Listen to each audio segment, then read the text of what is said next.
Where do you think you're going?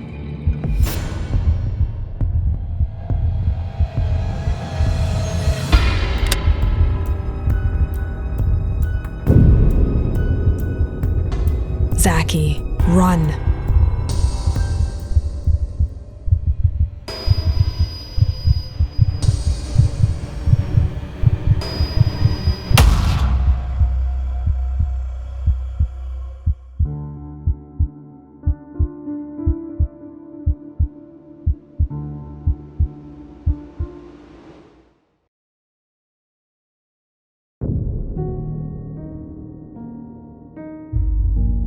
Mother?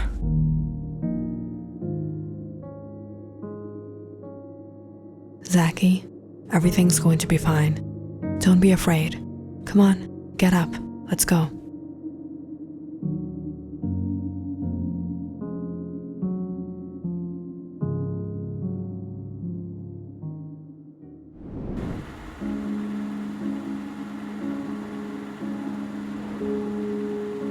Just about a week ago, when Brianna first told Aaron that he would have to travel across the Atlantic all the way to Europe to report on some saints who claimed to be humanity's saviors and were giving refuge to people in areas of conflict, war, and turmoil, he never thought these great saints would turn out to be Satan in disguise.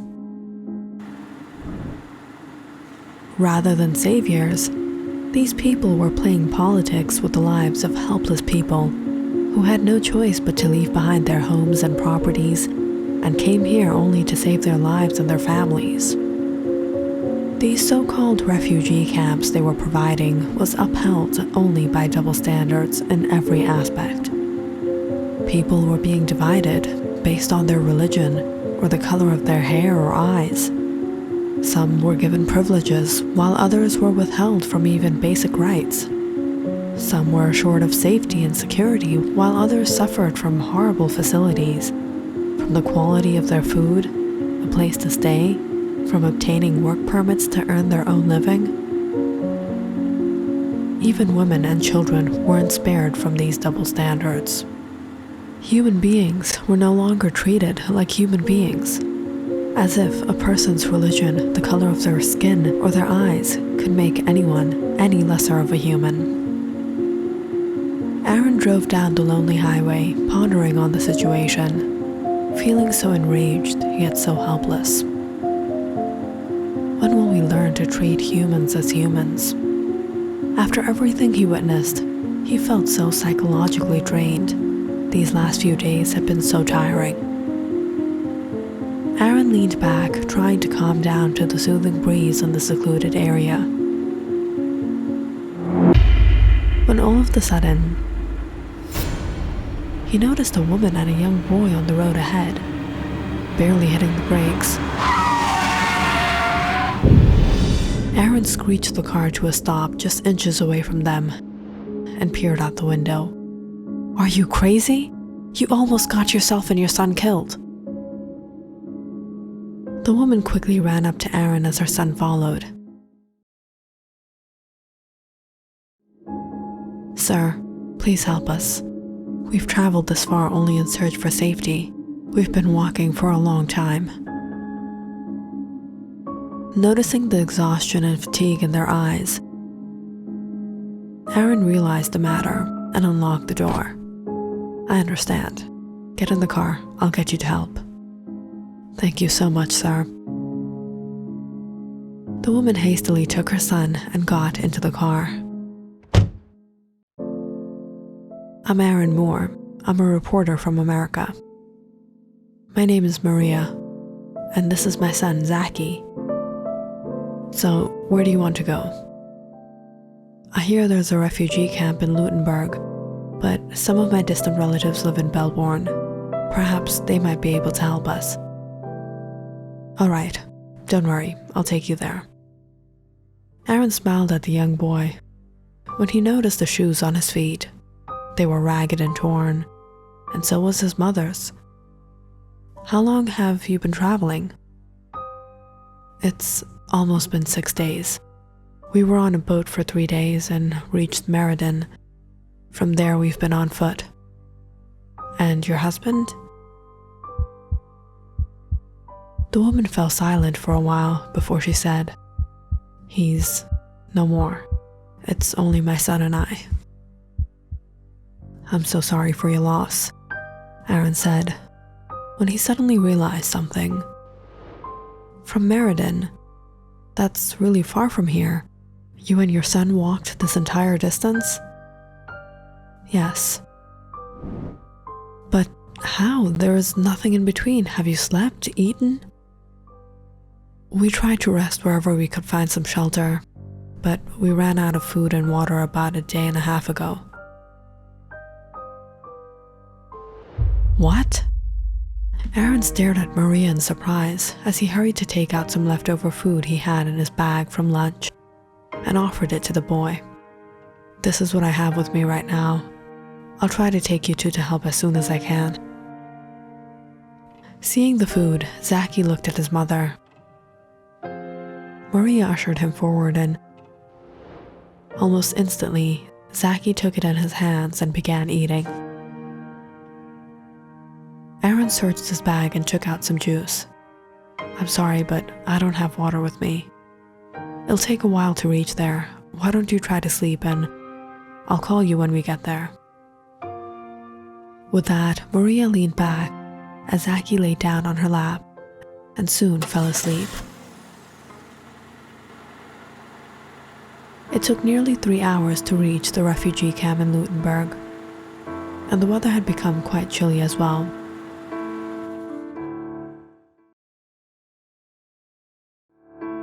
Aaron parked the car and turned to wake Maria and Zaki. "We're here," he said. But when he looked behind him, he was startled to see there was only Zaki. Zaki sat up, clutching his mother's bag. "Where is your mother?" Zaki nervously stared at him. "Did she get off?" "No, how could she? I just now stopped the car." Aaron looked out confused. How could the woman have gotten off? He hadn't stopped the car even once in the entire journey. "Zaki, where is your mother?" "I don't know." Aaron got off the car, scanning the area. There was no one around here.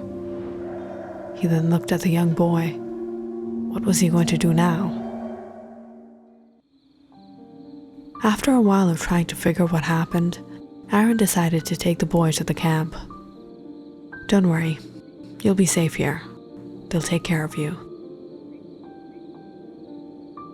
Holding Zaki's hand, Aaron brought him in to the authorities. "This child needs a place to stay." "What's his name? Where is he from? His family?" "Zaki." Aaron looked at Zaki. "Where are you from?" "Vivalon." The man suddenly shook his head. No, we don't take refugees from Vivalon." Aaron stared at him in astonishment. "But he's just a child." "It's against our protocols. We only allow refugees from Dunhurst." "What do you mean? What is the difference between this child and a child from Dunhurst?" "There might not be any difference in your eyes, but there is a big political difference."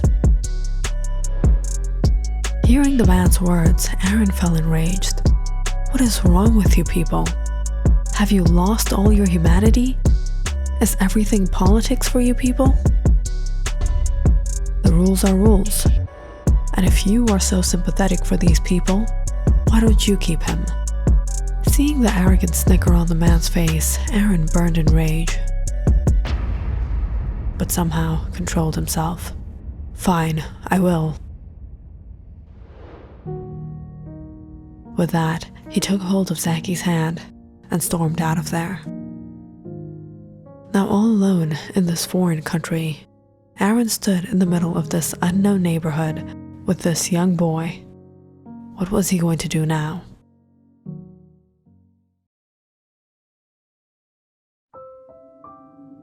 As night fell, the weather became quite cold. Aaron looked at Zaki begin to shiver.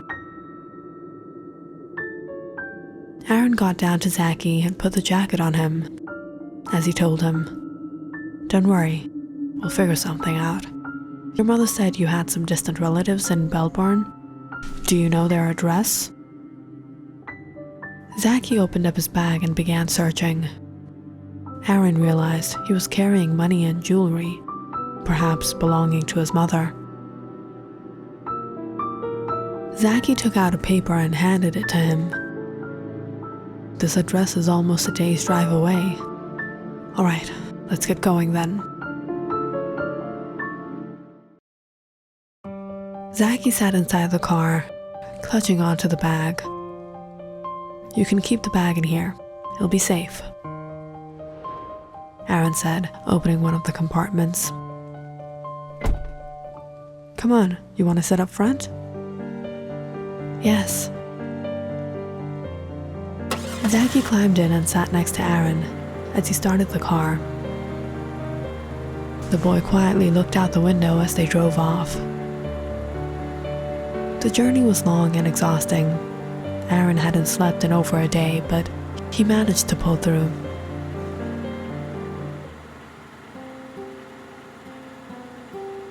"Is everything all right? Do you need anything?"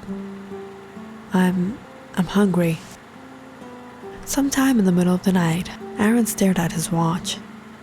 They had been driving for almost 5 hours. He had almost forgotten about food. "We'll stop at the next place to eat, all right?"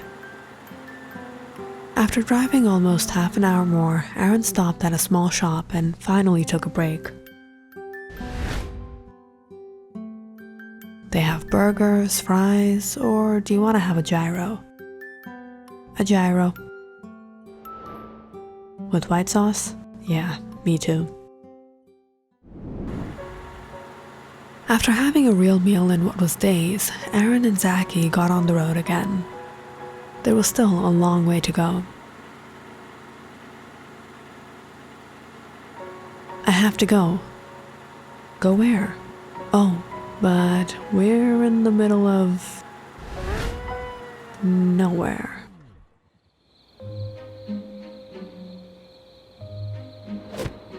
"Not looking."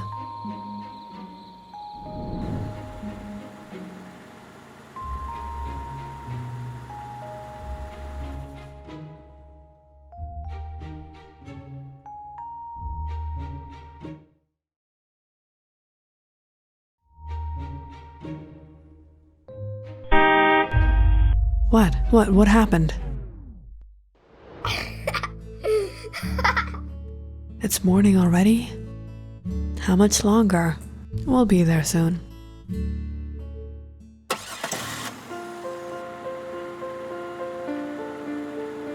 After driving the entire day, near evening, Aaron and Zaki finally reached the address. As they parked outside a small home, hearing the car, a man rushed out the door.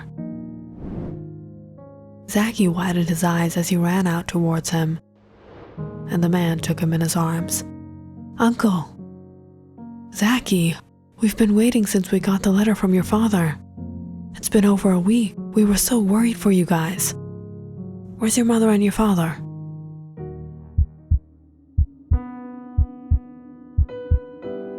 Zaki stared at his uncle, suddenly becoming teary. "Zaki, where are they?" But Zaki was quiet. Aaron stepped out to greet the family. "Hello, I'm Aaron Moore. I'm a reporter from America." "Hello. I found Zaki in Burdale. He was lost. He gave me this address, so I was able to bring him here." "And his parents?" "I think his mother and father are no more." Zaki's uncle fell silent as he wiped away his tears. "Thank you so much for bringing him back to us. Anyone else in your place would have taken advantage of this young boy. Please, come inside. Stay with us for dinner. No, that will be all right. I should get going. Aaron handed Zachy Maria's bag. So, this is goodbye. Take good care of yourself, all right, Zachy? All right, goodbye.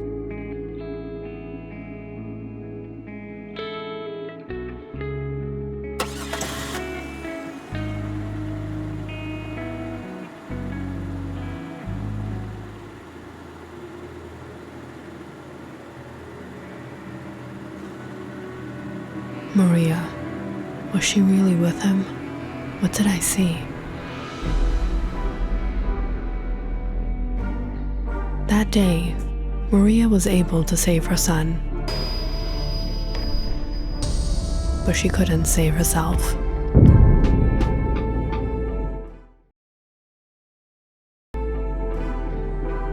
After her death, she guided her son to safety.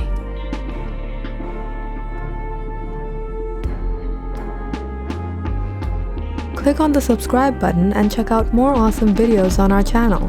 And don't forget to press the bell icon because you know it's interesting.